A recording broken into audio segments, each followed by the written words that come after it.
സ്ത്രീകൾക്ക് മാസം 2,500 രൂപ വീതം ലഭിക്കുന്ന ഡൽഹി ലക്ഷ്മി യോജന പദ്ധതിയിൽ ചേരാൻ വൻ തിരക്ക്. കഴിഞ്ഞ ദിവസം രാത്രി 10 മണിവരെ പോർട്ടലിൽ 1,47,215 രജിസ്ട്രേഷനുകൾ പൂർത്തിയാവുകയും 10,286 അപേക്ഷകൾ അന്തിമമായി സമർപ്പിക്കുകയും ചെയ്തു. അർഹരായ സ്ത്രീകൾക്ക് പ്രതിമാസം 2,500 രൂപ സാമ്പത്തിക സഹായം ലഭിക്കുന്ന പദ്ധതിയുടെ ഓൺലൈൻ പോർട്ടൽ മുഖ്യമന്ത്രി രേഖ ഗുപ്തയാണ് ഓഗസ്റ്റ് 1 ഉദ്ഘാടനം ചെയ്തത്. പദ്ധതിക്ക് വേണ്ടി ഡൽഹി ഭരിക്കുന്ന BJP സർക്കാർ 5,100 കോടി രൂപയാണ് മാറ്റിവച്ചിരിക്കുന്നത്. കഴിഞ്ഞയാഴ്ച മുഖ്യമന്ത്രി രേഖ ഗുപ്തയുടെ നേതൃത്വത്തിൽ ചേർന്ന ക്യാബിനറ്റ് യോഗമാണ് പദ്ധതി അംഗീകരിച്ചത്. നിയമസഭാ തിരഞ്ഞെടുപ്പ് സമയത്ത് BJP പ്രകടന പത്രികയിൽ മുന്നോട്ട് വെച്ച പ്രധാന വാഗ്ദാനങ്ങളിലൊന്നായിരുന്നു ഇത്. ആർക്കൊക്കെ പദ്ധതിയിൽ ചേരാം? 21 മുതൽ 60 വയസ്സ് വരെയുള്ള സ്ത്രീകൾക്കാണ് പദ്ധതിയിൽ രജിസ്റ്റർ ചെയ്യാൻ സാധിക്കുക. ഇവരുടെ വാർഷിക വരുമാനം 2.5 ലക്ഷത്തിൽ കൂടാൻ പാടില്ല. മറ്റേതെങ്കിലും സാമ്പത്തിക സഹായ പദ്ധതിയോ പെൻഷൻ ലഭിക്കുന്ന സ്ത്രീകൾ, നികുതിദായകർ, സർക്കാർ ജീവനക്കാർ, ജീവിച്ചിരിക്കുന്ന 3-ലധികം കുട്ടികളുള്ള സ്ത്രീകൾ, പ്രതിവർഷം 2,400 യൂണിറ്റിലധികം വൈദ്യുതി ഉപയോഗിക്കുന്ന കുടുംബങ്ങൾ, 4 ചക്ര വാഹനങ്ങൾ സ്വന്തമായുള്ളവർ എന്നിവർക്ക് ഈ പദ്ധതി പ്രകാരമുള്ള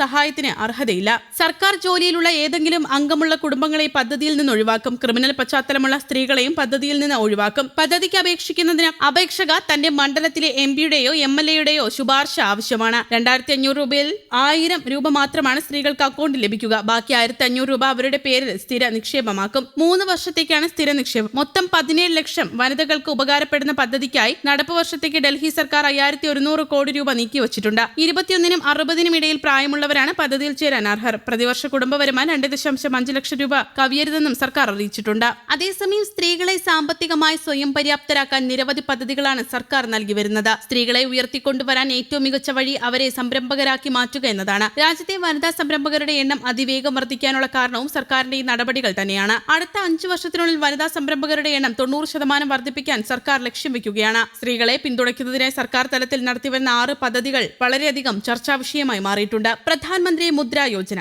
സംരംഭകരെ സൃഷ്ടിക്കാനായി സർക്കാർ നടത്തിവരുന്ന സ്കീമുകളിൽ ഒന്നാണിത്. ഈടുരഹിത വായ്പയാണ് പ്രധാന ഹൈലൈറ്റ്. ഈ പദ്ധതി പുരുഷന്മാർക്കും ലഭ്യമാണെങ്കിലും സ്ത്രീകൾക്ക് മുൻഗണനയുണ്ട്. ചെറുകിട സൂക്ഷ്മ വ്യവസായങ്ങൾക്കായി സ്ത്രീകൾക്ക് വായ്പ നൽകുന്നു. 10 ലക്ഷം രൂപ വരെ ജാമ്യമില്ലാതെ വായ്പ കിട്ടും. 3 വർഷം മുതൽ 5 വർഷം വരെയാണ് വായ്പാ തിരിച്ചടവ് കാലാവധി. കുറഞ്ഞ പലിശയും സർക്കാർ ഉറപ്പ് നൽകുന്നു. ഉദ്യോഗിനി പദ്ധതി രാജ്യത്തെ സ്ത്രീകളുടെ സംരംഭകത്വവും സാമ്പത്തിക ശാക്തീകരണവും പ്രോത്സാഹിപ്പിക്കുന്നതിനായി ഇന്ത്യ ഗവൺമെന്റ് ആരംഭിച്ച ഒരു മികച്ച പദ്ധതിയാണ് ഉദ്യോഗിനി സ്കീം. മറ്റ് സ്കീമുകളെ അപേക്ഷിച്ച് കുറഞ്ഞ പലിശ നിരക്കിലാണ് സർക്കാർ വനിതാ സംരംഭകർക്ക് വായ്പ നൽകുന്നത്. ഈ പദ്ധതി പ്രകാരം 40,000 രൂപയിൽ താഴെ വാർഷിക വരുമാനം ലഭിക്കുന്ന വനിതാ സംരംഭകർക്ക് 1 ലക്ഷം രൂപ വരെയാണ് സർക്കാർ വായ്പ നൽകുന്നത്. സർക്കാർ അംഗീകാരത്തോടെ നൽകുന്ന ഈ സ്കീമുകൾ രാജ്യത്തെ നിരവധി സ്ത്രീ സംരംഭകർക്ക് ശക്തി പകരുന്നതാണ്. മാത്രമല്ല, ബിസിനസ്സിലേക്ക് എത്താൻ ആഗ്രഹിക്കുന്നവർക്കും ഇത് പ്രതീക്ഷ പകരുന്നു. സ്റ്റാൻഡ് അപ്പ് ഇന്ത്യ പദ്ധതി 2016 ഏപ്രിലിൽ അവതരിപ്പിക്കപ്പെട്ട സ്കീമാണ് സ്റ്റാൻഡ് അപ്പ് ഇന്ത്യ. പദ്ധതി വഴി SC/ST വനിതാ സംരംഭകർക്ക് ബാങ്കുകൾ സാമ്പത്തിക പിന്തുണ ഉറപ്പാക്കുന്നു. അപേക്ഷകരുടെ പ്രോജക്ടുകളുടെ അടിസ്ഥാനത്തിൽ 10 ലക്ഷം രൂപ മുതൽ 1 കോടി രൂപ വരെയുള്ള വായ്പകൾ ലഭിക്കും. ഈ പദ്ധതിയുടെ ആനുകൂല്യത്തിന് കമ്പനിയിൽ സ്ത്രീകളുടെ പങ്കാളിത്തം കുറഞ്ഞത് 51%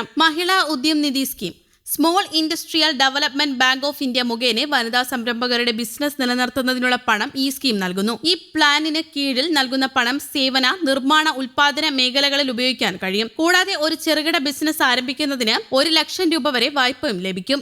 ന്യൂസ് ഡെസ്ക്, കേരള കൗമുദി.